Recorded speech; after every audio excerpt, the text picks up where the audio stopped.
October 9, 1942. 20,000 feet above the steaming jungles of Guadalcanal, American pilot Marion Carl is locked in a deadly dance with a Japanese Zero. His Grumman Wildcat shudders as the enemy closes in, the Zero's guns flashing, its engine screaming. Carl dives, desperate, but the Zero stays glued to his tail. Suddenly, his cockpit erupts in a shower of glass and shrapnel. Blood fills his boot. Control's dead. Carl bails out, tumbling toward the shark-infested waters below. One more name nearly lost in the meat grinder of the Pacific Air War. On the ground, dawn breaks over Henderson Field. The battered airstrip is alive with chaos, mechanics shouting, sirens wailing. Pilots sprinting through mud as the first wave of Zeros swoops low, their engines roaring. The air is thick with the smell of oil, cordite, and fear. Amid the scramble, one figure moves with quiet purpose, a man in a grease-stained flight suit, eyes fixed on the sky, waiting for his moment.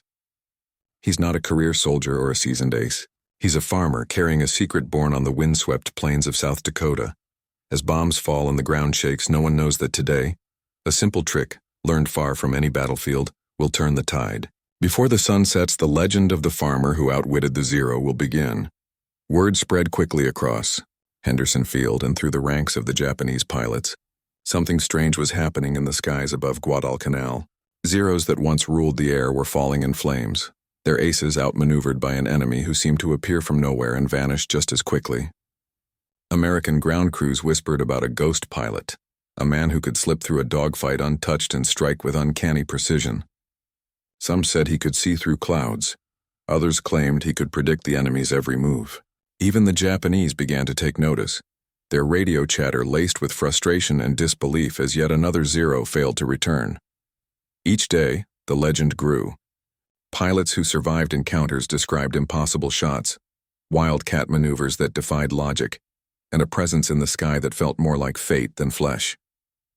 The defenders at Henderson Field clung to the hope that this mysterious ace was on their side, while the enemy grew increasingly wary, scanning the clouds for a glimpse of the unseen threat.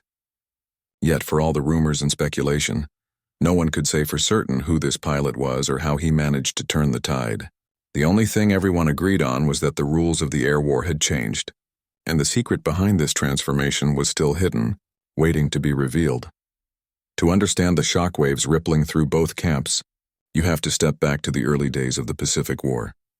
After Pearl Harbor, the Japanese Zero became a symbol of terror and dominance in the skies. Fast, agile, and seemingly invincible, the A6M Zero outclassed every Allied fighter it faced.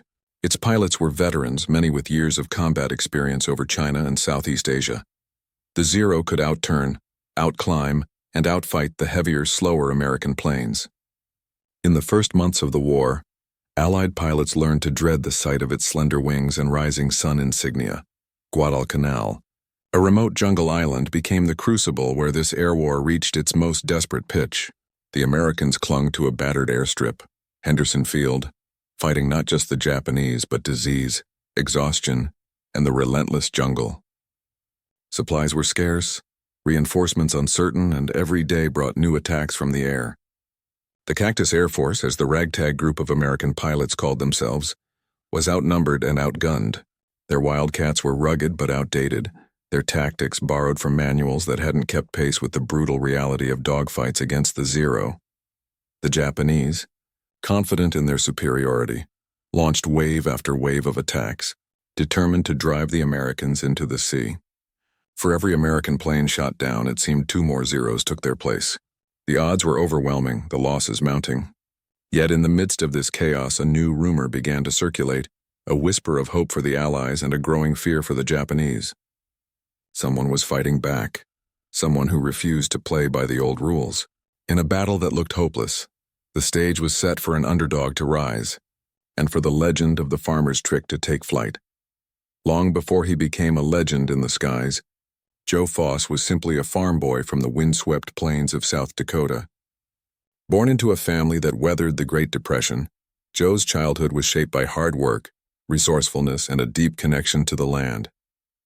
Days began before sunrise, milking cows and tending fields, and ended with chores that left his hands calloused and his mind sharp. The family farm had no electricity, and every meal on the table was earned through grit and ingenuity. When money was tight, Joe and his father hunted jackrabbits to put food on the table, learning to shoot with an old shotgun and a single rule: never waste a shell. It was in those endless fields that Joe developed the skills that would one day save his life.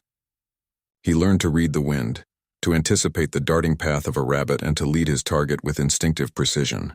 His father's advice echoed in his mind: don't aim where it is, aim where it's going to be. Joe became a natural marksman, but he was also a tinkerer, fixing broken tractors and engines with whatever scraps he could find.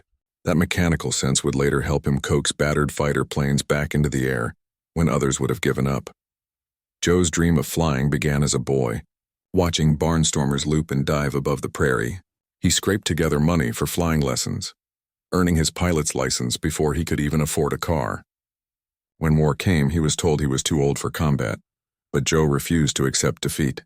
He volunteered, determined to defend his country and prove that a farm boy's grit could stand against the world's best. In the chaos of Guadalcanal, it was that same stubborn resolve, and the lessons of the prairie, that would make all the difference. Joe Foss's secret weapon wasn't a new plane or a top-secret gadget. It was a lesson forged in the fields of South Dakota. While most pilots tried to outturn the nimble Zeros or escape with brute speed, Joe relied on the same principle he'd used hunting jackrabbits: deflection shooting.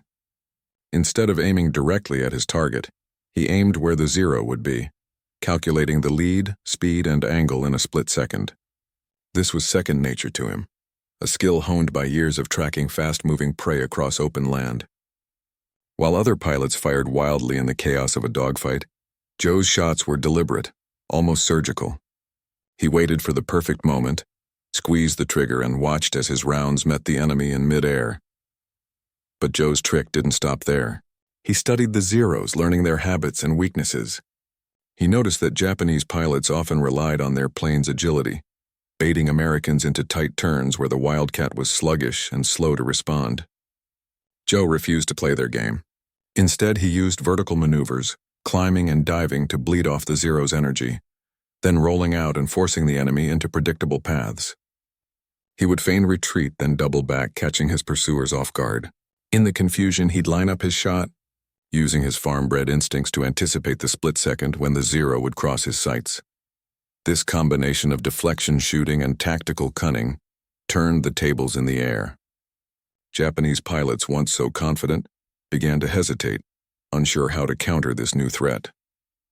Joe's crazy trick was simple, but it was devastatingly effective. In just 24 days, he racked up an astonishing 40 kills, inspiring his fellow pilots and sending shockwaves through the enemy ranks. The skies over Guadalcanal would never be the same, and the legend of the farmer's trick was just beginning to spread. In the cockpits of the Japanese Zeros, confidence began to erode with every mission over Guadalcanal. Intercepted radio transmissions revealed a new anxiety among the once dominant pilots. Reports described an American who seemed to anticipate their every move, a pilot whose bullets found their mark with uncanny precision. Veteran aces who had once boasted of their invincibility now spoke in hushed tones about the ghost in the clouds. Some believed the Americans had developed a secret weapon. Others whispered that their enemy was not a man, but a spirit of vengeance haunting the skies. Official Japanese after-action reports grew increasingly desperate. Commanders noted the sudden spike in losses, the inexplicable way Zeros were being picked off in maneuvers that should have guaranteed their safety. Pilots returned shaken, describing dogfights where their best tactics failed and their opponents seemed to vanish, only to reappear in the perfect firing position. The psychological toll was unmistakable. Once, the sight of a Zero had sent Allied pilots into panic. Now it was the Japanese who scanned the sky with unease, never knowing when the next attack would come. Rumors spread through the ranks, each story more unnerving than the last. Some claimed the American ace could see through clouds, others that he never missed a shot. The myth grew with every mission, eroding morale and sowing doubt. Facing an enemy who broke all the rules, the Japanese pilots found themselves fighting not just for survival, but against a creeping fear that the skies over Guadalcanal no longer belonged to them. The Japanese command, alarmed by the mounting losses and the growing legend of the American ace, responded with force and urgency. They began rotating their most experienced pilots to Guadalcanal, hoping that the skill and discipline of their aces would restore dominance in the skies. New tactics were drilled into every squadron. Avoid predictable patterns, break off from dogfights sooner, and never underestimate the enemy. The Zeros flew in tighter formations, covering each other's blind spots, and coordinated their attacks with ground-based anti-aircraft fire. Every sortie became a calculated effort to flush out the mysterious Wildcat pilot and end his streak. Counterattacks grew more aggressive. The Japanese launched massed raids, sending dozens of Zeros at once to overwhelm the defenders at Henderson Field. They targeted fuel dumps, runways, and even the pilots' quarters, hoping to cripple the American response before it could get airborne. In the air, they tried to bait the unknown ace into traps, feigning retreat or using decoy flights to draw him out. But Joe Foss was never where they expected. He adapted to every new threat, changing his own tactics as quickly as the enemy changed theirs. If the Zeros flew in tight formation, he attacked from above or below, splitting their ranks. If they tried to lure him into a turning fight, he climbed or dove, using the Wildcat's rugged frame to his advantage. The contrast was stark. The Japanese relied on numbers, discipline, and the proven strengths of their aircraft. Joe relied on intuition, improvisation, and the lessons of the prairie, always thinking one move ahead, always searching for the unexpected angle. Each failed attempt to bring him down only deepened the myth, turning the farmer's trick into a force the Japanese could neither predict nor defeat. As the battle raged on, it became clear that brute force alone would not be enough to reclaim the skies over Guadalcanal. The sky above Guadalcanal boiled with the roar of engines and the flash of gunfire. On a morning thick with humidity and tension, the Japanese launched their largest raid yet. Dozens of Zeros sweeping in from the east, their wings glinting in the rising sun. Alarms blared across Henderson Field as American pilots scrambled to their Wildcats, hearts pounding with the knowledge that today's fight would decide more than just the fate of the airfield. Joe Foss climbed into his battered plane, the familiar weight of his father's advice steadying his nerves. He knew the enemy was coming for him. As the first Zeros dove, Foss pulled his Wildcat into a steep climb, drawing two enemy fighters in pursuit. He could feel their bullets tearing through the air behind him, the cockpit rattling with every near miss. Instead of turning, he rolled the plane over and dove straight down, forcing the Zeros to follow. At the last second, he pulled up, banking hard and vanishing into a cloud bank. The Japanese pilots, confident they had him, pressed their attack only to find Foss had doubled back, appearing on their flank. He squeezed the trigger and one Zero spiraled out of the sky in flames. The dogfight became a swirling chaos of metal and smoke. Foss darted through the melee, using every trick he knew. Deflection shooting, sudden dives, feints that left his pursuers chasing ghosts. He watched for the moment when a Zero would break formation, then struck with ruthless precision. The radio crackled with frantic calls, the air thick with the smell of burning fuel and cordite. One by one, the Zeros fell, their pilots outmatched by a man who seemed to know their every move before they made it. By the time the sun reached its zenith, the sky was eerily quiet. Joe Foss circled above the battlefield, counting the smoking wrecks below. He had survived the deadliest day yet, his crazy trick proven in the crucible of combat. But as he turned for home, he knew the war was far from over, and that every victory came at a cost. The aftermath of the great dogfight was felt far beyond the smoking wreckage scattered across Guadalcanal.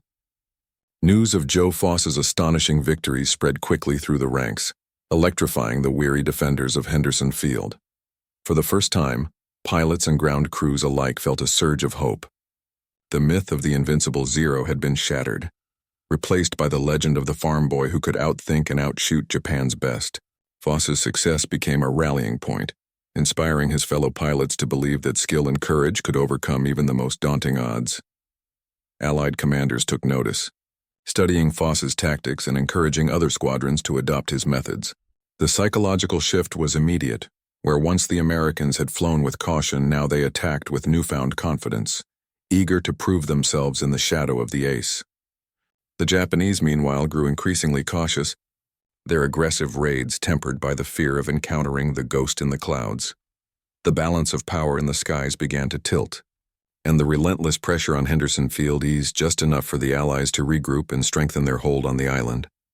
Beyond Guadalcanal, the story of Joe Foss echoed across the Pacific. His legend became a symbol of American ingenuity and resilience, a reminder that even in the darkest moments, one person's courage could change the course of a campaign.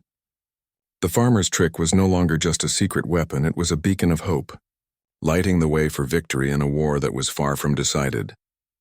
After the war, Joe Foss returned to a quieter life, trading the roar of engines for the steady rhythms of home. Despite his fame, he remained humble, often deflecting praise and insisting he was just doing his job. He went on to serve his country in new ways as a leader, a mentor, and a symbol of what ordinary people can achieve when faced with extraordinary challenges. Foss never forgot the lessons of the prairie or the cockpit, carrying with him a deep respect for teamwork, preparation, and the value of thinking differently. His story became more than a tally of victories. It was a testament to the power of ingenuity and the quiet strength found in unlikely places. Joe's crazy trick was never about outgunning the enemy. It was about outsmarting them, trusting instincts honed far from the battlefield. For generations, his legacy has inspired pilots, dreamers, and anyone who has ever faced impossible odds. In a world that often celebrates brute force, Joe Foss's life reminds us that courage, creativity, and a refusal to give up can change the course of history. The skies over Guadalcanal may have grown silent, but the echo of his story endures, a beacon for all who dare to believe that one person can make a difference. If this story inspired you, share your thoughts in the comments below. What would you have done in Joe Foss's place facing impossible odds in the skies? Don't forget to subscribe for more untold stories of courage, ingenuity, and the hidden heroes of history.